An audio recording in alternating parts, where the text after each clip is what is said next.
ओम उमा महेश्वराय नमः। आप सभी का हमारे YouTube चैनल पर हार्दिक स्वागत है। आज सावन मास के मंगलवार पर आइए सुने मंगला गौरी व्रत कथा।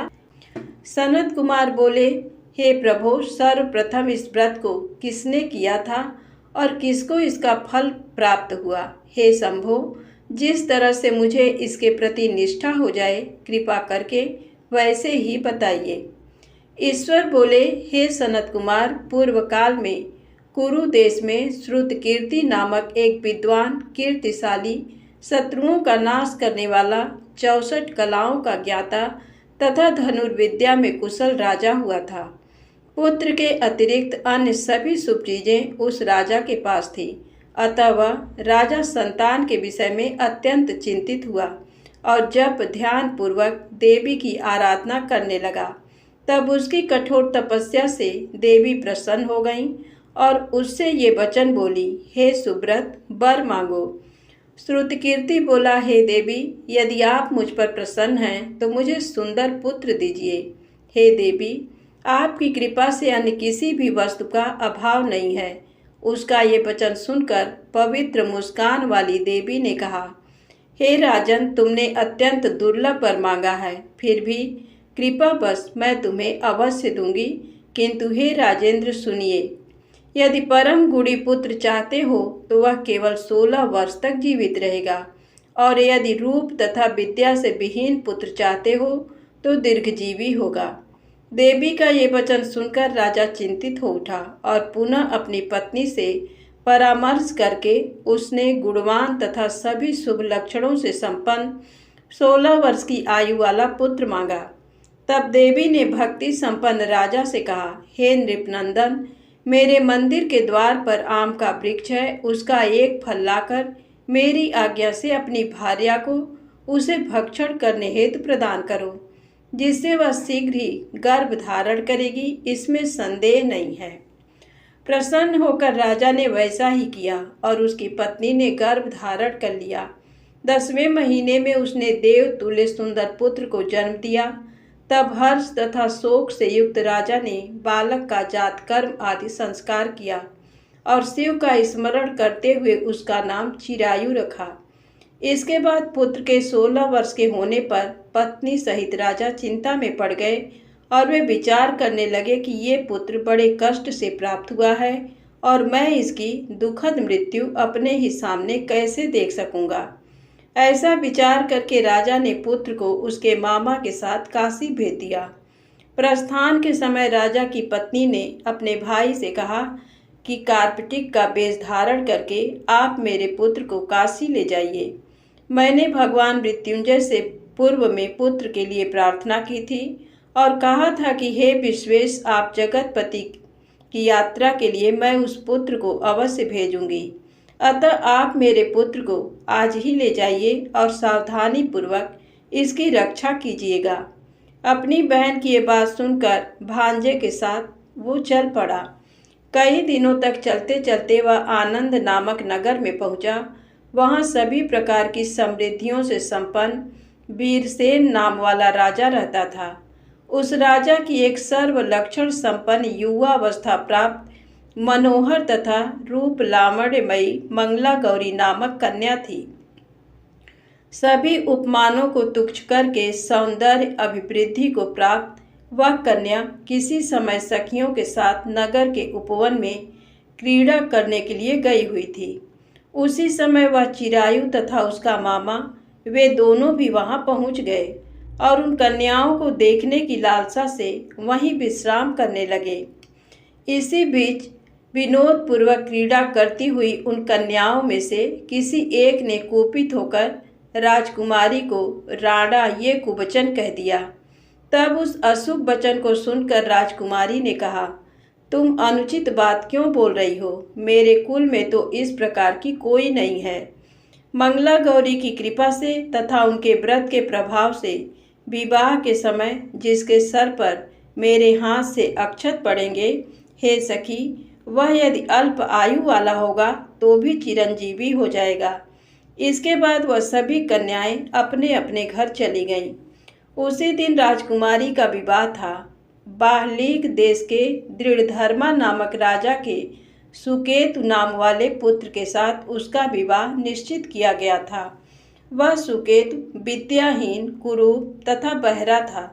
तब सुकेतु के साथ आए हुए उन लोगों ने विचार किया कि इस समय कोई दूसरा श्रेष्ठ वर ले जाना चाहिए और विवाह संपन्न हो जाने के बाद वहां सुकेतु पहुंच जाए। उन लोगों ने चिरायु के मामा के पास जाकर याचना की कि आप इस बालक को हमें दे दीजिए, जिससे हमारा कार्य सिद्ध हो जाए। इस पृथ्वी पर परोपकार के समान दूसरा कोई धर्म नहीं है। उनकी बात सुनकर चिरायु का मामा मन ही मन बहुत प्रसन्न हुआ, क्योंकि इसने उपवन में पहले ही कन्या मंगला गौरी की बात सुन ली थी। फिर भी उसने एक बार कहा कि आप लोग इसे किस लिए मांग रहे हैं। कार्य की सिद्धि हेतु वस्त्र, अलंकार आदि मांगे जाते हैं, वर तो कहीं भी नहीं मांगा जाता। तथापि आप लोगों का सम्मान रखने के लिए मैं इसे दे रहा हूँ। इसके बाद चिरायु को वहां ले जाकर उन लोगों ने विवाह संपन्न कराया। सप्तपदी आदि के हो जाने पर रात्रि में शिव पार्वती की प्रतिमा के समक्ष उस चिरायु ने हर्ष युक्त होकर मंगला गौरी के साथ शयन किया। उसी दिन चिरायु के 16 वर्ष पूर्ण हो चुके थे और अर्धरात्रि में साक्षात काल सर्प रूप में वहां आ गया। इसी बीच संयोगवश राजकुमारी जाग गई। उसने उस महासर्प को वहां देखा और वह भय से व्याकुल होकर कांपने लगी। तभी उस कन्या ने धैर्य धारण 16 उपचारों से सर्प की पूजा की और पीने के लिए उसे दूध दिया। उसने दीनता भरी वाणी में उस सर्प की प्रार्थना तथा स्तुति की। मंगला गौरी प्रार्थना करने लगी कि मैं उत्तम व्रत को करूंगी, जिससे मेरे पति जीवित रहें। ये जिस तरह से चिरकाल तक जीवित रहें, आप वैसा कीजिए। इतने में सर्प वहां स्थित एक कमंडल में प्रवेश कर गया और उस मंगला गौरी ने अपनी कंचुकी से उस कमंडल का मुंह बांध दिया। इसी बीच उसका पति अंगड़ाई लेकर जाग गया और अपनी पत्नी से बोला, हे प्रिय, मुझे भूख लगी है। तब वह अपनी माता के पास जाकर खीर, लड्डू आदि ले आई और उसके द्वारा दिए भोज्य पदार्थ को उसने प्रसन्न मन होकर खाया। भोजन के पश्चात हाथ धोते समय उसके हाथ से अंगूठी गिर पड़ी। तांबूल खाकर वह पुनः सो गया। इसके बाद मंगला गौरी कमंडल को फेंकने के लिए जाने लगी। विधि की कैसी गति है कि उस कमंडल में से बाहर की ओर जगमग करती हुई हार कांति को देखकर वह आश्चर्यचकित हो गई। घट में स्थित उस हार को उसने अपने कंठ में धारण कर लिया। इसके बाद कुछ रात शेष रहते ही चिरायु का मामा आकर उसे ले गया। इसके बाद वर पक्ष के लोग सुकेतु को वहां ले आए। उसे देख मंगला गौरी ने कहा कि ये मेरा पति नहीं है। तब उन सभी ने उससे कहा, हे सुबे, तुम ये क्या बोल रही हो? यहाँ तुम्हारा कोई परिचायक हो तो उसे हम लोगों को बताओ। मंगला गौरी बोली, जिसने रात्रि में 9 रत्नों से बनी अंगूठी दी है, उसकी अंगुली में इसे डालकर परिचायक निशानी देख लें। मेरे पति ने रात्रि में मुझे जो हार दिया था, उसके रत्नों का समुदाय कैसा है, इस बात को ये बताएं। ये तो कोई अन्य ही है। इसके अतिरिक्त रात्रि में आम सींचते समय उनका पैर कुमकुम से लिप्त हो गया था। वह मेरी जांघ पर अब भी विद्यमान है। उसे आप लोग शीघ्र देख लें। साथ ही रात में परस्पर भाषण तथा भोजन आदि जो कुछ किया गया था, उसे भी ये बता दें। तब ये निश्चय ही मेरे पति हैं। इस प्रकार उसका वचन सुनकर सभी ठीक है कहने लगे। किंतु जब एक भी बात न मिली, तब सभी ने सुकेतु को उसका पति होने से निषिद्ध कर दिया और वर पक्ष वाले जिस तरह से आए थे उसी तरह से चले गए। उसके बाद अपने वंश को बढ़ाने वाले महान यश से संपन्न तथा परम मनस्वी मंगला गौरी के पिता ने अन्न पान आदि का सत्र चलाया। उन्होंने वर पक्ष का वृत्तांत कानों कान सुन लिया कि स्वरूप से कुरूप होने के कारण लोगों के द्वारा किसी अन्य को वर के रूप में आदर पूर्वक लाया गया था। तब उन्होंने अपनी कन्या को पर्दे के भीतर बिठा दिया।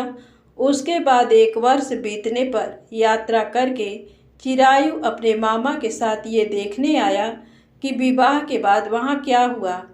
तब उसे गवाक्ष के भीतर से देखकर वह मंगला गौरी अत्यंत प्रसन्न हुई और माता पिता से बोली कि मेरे पति आ गए हैं।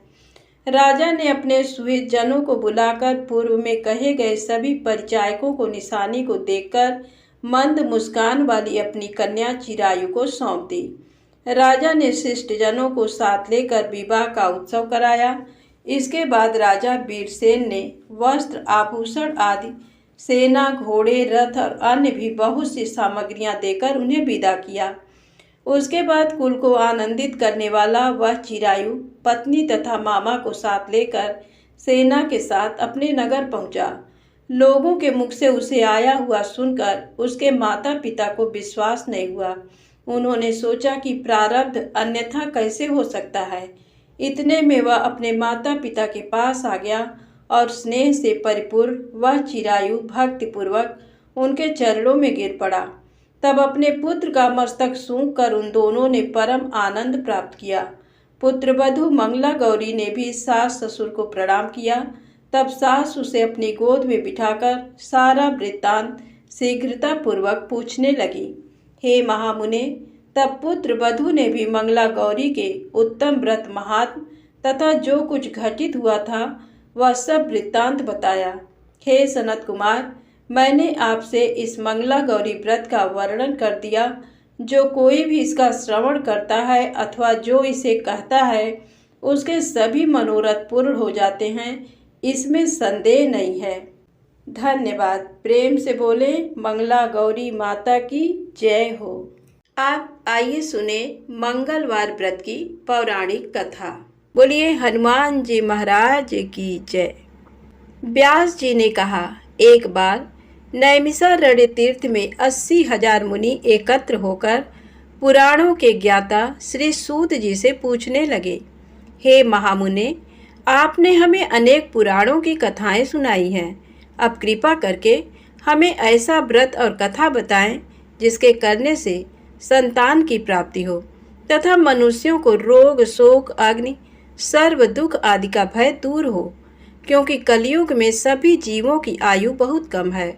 फिर इस पर उन्हें रोग चिंता के कष्ट लगे रहेंगे तो फिर वह श्रीहरि के चरणों में अपना ध्यान कैसे लगा सकेंगे। श्री सूत जी बोले, हे मुनियों, आपने लोक कल्याण के लिए बहुत ही उत्तम बात पूछी है। एक बार युधिष्ठिर ने भगवान श्री कृष्ण से लोक कल्याण के लिए यही प्रश्न किया था।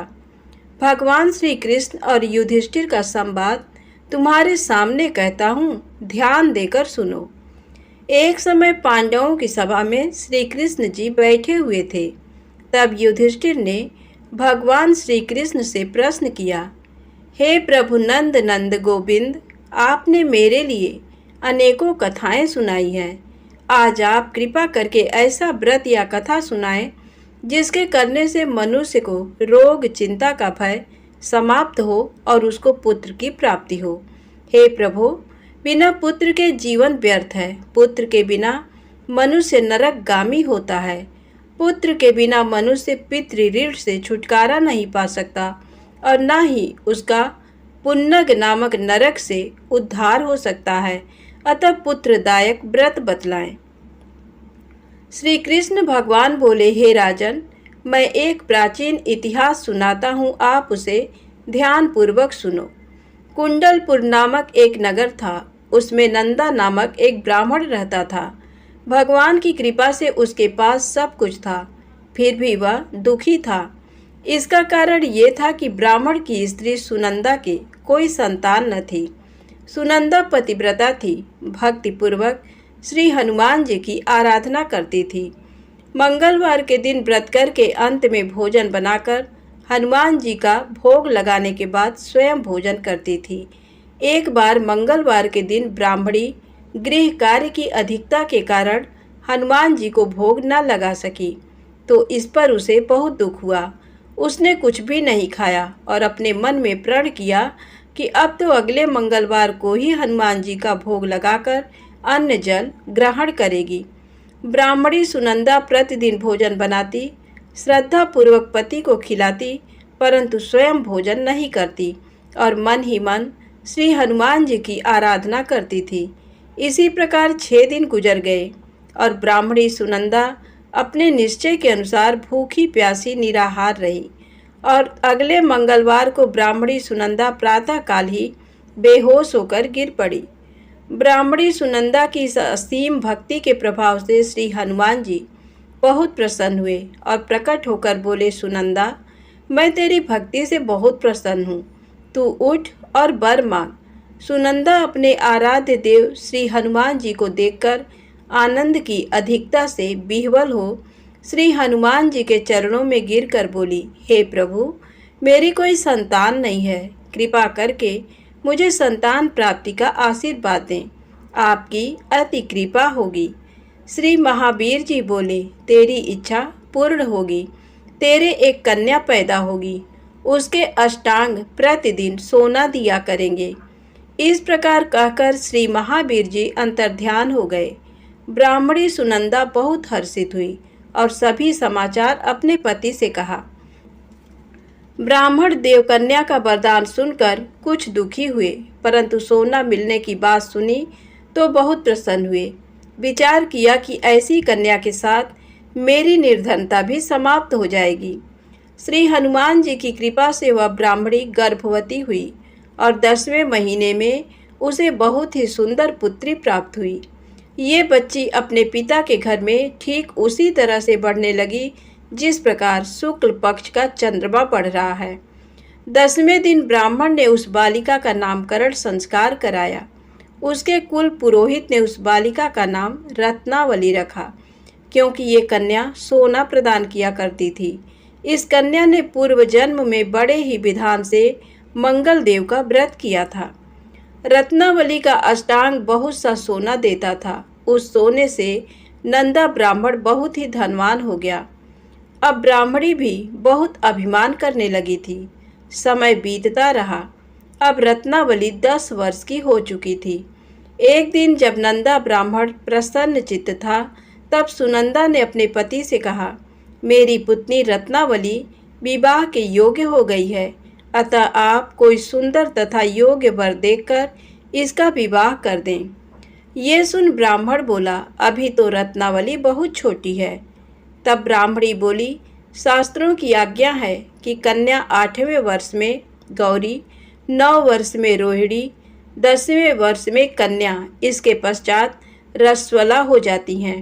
गौरी के दान से पाताल लोक की प्राप्ति होती है, रोहिणी के दान से वैकुंठ लोक की प्राप्ति होती है, कन्या के दान से इंद्रलोक में सुखों की प्राप्ति होती है। अगर हे पतिदेव रजस्वला का दान किया जाता है तो घोर नरक की प्राप्ति होती है। इस पर ब्राह्मण बोला, अभी तो रत्नावली मात्र 10 ही वर्ष की है और मैंने तो 16-16 साल की कन्याओं के विवाह कराए हैं, अभी जल्दी क्या है।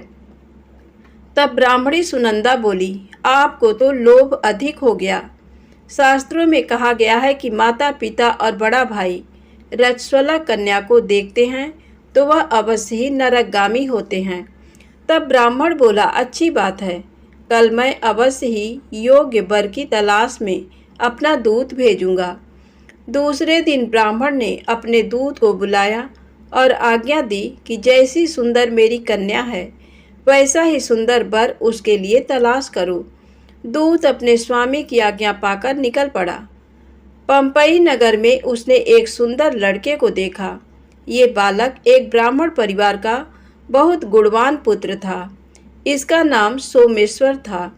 दूत ने इस सुंदर व गुणवान ब्राह्मण पुत्र के बारे में अपने स्वामी को पूर्ण विवरण दिया। ब्राह्मण नंदा को भी सोमेश्वर अच्छा लगा और फिर शुभ मुहूर्त में विधि पूर्वक कन्यादान करके ब्राह्मण ब्राह्मणी संतुष्ट हुए। परंतु ब्राह्मण के मन में लोभ समाया हुआ था। उसने कन्यादान तो कर दिया, पर वह बहुत खिन्न भी था।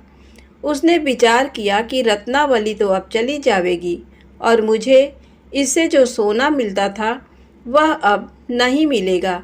मेरे पास जो धन था कुछ तो इसके विवाह में खर्च हो गया और जो शेष बचा है वह भी कुछ दिनों पश्चात समाप्त हो जाएगा। मैंने तो इसका विवाह करके बहुत बड़ी भूल कर दी है। अब कोई ऐसा उपाय हो कि रत्नावली मेरे घर में ही बनी रहे, अपनी ससुराल ना जाए। लोभ रूपी राक्षस ब्राह्मण के मस्तिष्क पर छाता जा रहा था। रात भर अपनी सैया पर बेचैनी से करवटें बदलते बदलते उसने एक बहुत ही क्रूर निर्णय लिया। उसने विचार किया कि जब रत्नावली को लेकर उसका पति सोमेश्वर अपने घर के लिए जाएगा तो वह मार्ग में छिपकर सोमेश्वर का वध कर देगा और अपनी लड़की को अपने घर ले आएगा, जिससे नियमित रूप से उसे सोना भी मिलता रहेगा और समाज का कोई मनुष्य उसे दोष भी नहीं दे सकेगा। प्रातः काल हुआ तो नंदा और सुनंदा ने अपने जमाई तथा लड़की को बहुत सारा धन देकर विदा किया। सोमेश्वर अपनी पत्नी रत्नावली को लेकर ससुराल से अपने घर की तरफ चल दिया। ब्राह्मण नंदा महालोभ के वशीभूत हो अपनी मति खो चुका था। पाप पुण्य को उसे विचार ही न रहा। अपने भयानक व क्रूर निर्णय को कार्य रूप देने के लिए उसने अपने दूत को मार्ग में अपने जमाई का वध करने के लिए भेज दिया था, ताकि रत्नावली से प्राप्त होने वाला सोना उसे हमेशा मिलता रहे और वो कभी निर्धन ना हो। ब्राह्मण के दूत ने अपने स्वामी की आज्ञा का पालन करते हुए उसके जमाई सोमेश्वर का मार्ग में ही वध कर दिया। समाचार पाकर ब्राह्मण नंदा मार्ग में पहुंचा और रुदन करती अपनी पुत्री रत्नावली से बोला, हे पुत्री, मार्ग में लुटेरों ने तेरे पति का वध कर दिया है। भगवान की इच्छा के आगे किसी का कोई बस नहीं चलता है। अब तू घर चल, वहाँ पर ही रहकर शेष जीवन व्यतीत करना। जो भाग्य में लिखा है वही होगा। अपने पति की अकाल मृत्यु से रत्नावली बहुत दुखी हुई।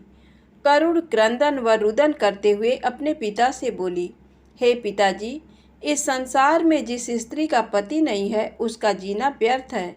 मैं अपने पति के साथ ही अपने शरीर को जला दूंगी और सती होकर अपने इस जन्म को, माता पिता के नाम को तथा सास ससुर के यश को सार्थक करूंगी। ब्राह्मण नंदा अपनी पुत्री रत्नावली के वचनों को सुनकर बहुत दुखी हुआ। विचार करने लगा, मैंने व्यर्थ ही जमाई वध का पाप अपने सिर लिया। रत्नावली तो उसके पीछे अपने प्राण तक देने को तैयार है। मेरा तो दोनों तरफ से मरण हो गया। धन तो अब मिलेगा नहीं। जमाई वध के पाप के फलस्वरूप यम यातना भी भुगतनी पड़ेगी। ये सोचकर वह बहुत खिन्न हुआ। सोमेश्वर की चिता बनाई गई। रत्नावली सती होने की इच्छा से अपने पति का सिर अपनी गोद में रखकर चिता में बैठ गई। जैसे ही सोमेश्वर की चिता को अग्नि लगाई गई, वैसे ही प्रसन्न हो मंगल देव वहाँ प्रकट हुए और बोले, हे रत्नावली, मैं तेरी पति भक्ति से बहुत प्रसन्न हूँ, तू वर मांग। रत्नावली ने अपने पति का जीवन दान मांगा। तब मंगल देव बोले, रत्नावली, तेरा पति अजर अमर है, ये महाविद्वान भी होगा और इसके अतिरिक्त तेरी जो इच्छा हो वर मांग। तब रत्नावली बोली, हे ग्रहों के स्वामी, यदि आप मुझ पर प्रसन्न हैं तो मुझे ये वरदान दीजिए कि जो भी मनुष्य मंगलवार के दिन प्रातःकाल लाल पुष्प लाल चंदन से पूजा करके आपका स्मरण करे, उसको रोग व्याधि ना हो, स्वजनों का कभी वियोग ना हो, सर्प अग्नि तथा शत्रुओं का भय ना रहे। जो स्त्री मंगलवार का व्रत करे वह कभी विधवा ना हो। मंगल देव तथास्तु कहकर अंतर्ध्यान हो गए। सोमेश्वर मंगल देव की कृपा से जीवित हो उठा। रत्नावली अपने पति को पुनः प्राप्त कर बहुत प्रसन्न हुई और मंगल देव का व्रत प्रत्येक मंगलवार को करके व्रतराज और मंगल देव की कृपा से इस लोक में सुख ऐश्वर्य को भोगते हुए अंत में अपने पति के साथ स्वर्ग लोक को गई। प्रेम से बोले हनुमान जी महाराज की जय हो। दोस्तों, वीडियो पसंद आए तो कृपया मेरे चैनल को लाइक सब्सक्राइब अवश्य करें। जय माता दी, जय भोलेनाथ।